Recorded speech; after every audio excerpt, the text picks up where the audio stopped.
বন্ধুরা, এটা হচ্ছে পাখি পাহাড়। এটা পুরুলিয়া জেলায় বাঘমুন্ডি থানার অন্তর্গত মাটা অঞ্চলের মধ্যে অবস্থিত।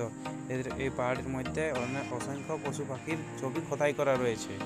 হ্যালো বন্ধুরা, তোমরা সবাই কেমন আছো? আজকে আমি তোমাদের দুটি জনপ্রিয় পর্যটন কেন্দ্র দেখাবো। হচ্ছে দুয়াশিনীর বনে, যেটি বাঘমুন্ডি থানার মধ্যে অবস্থিত। বাঘমুন্ডি থেকে বলরামপুর যাওয়ার পথে দেখতে পাওয়া যায়। বনের মধ্যে অসংখ্য পশু পাখি রয়েছে, যেমন হাতি, ময়ূর, হরিণ, আরও অনেক। বনের মধ্যে শিকারের দিন শিকারীরা শিকার ধরতে আসে।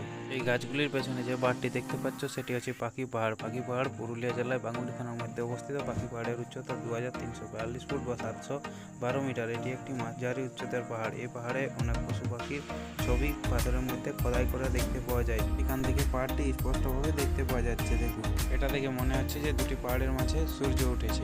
এটি জয়চণ্ডী পাহাড়, যার গড় উচ্চতা 155 মিটার বা 509 ফুট। জয়চণ্ডী পাহাড় ভারতের পশ্চিমবঙ্গ রাজ্যের পুরুলিয়া জেলায় অবস্থিত একটি পাহাড় শৃঙ্খলা।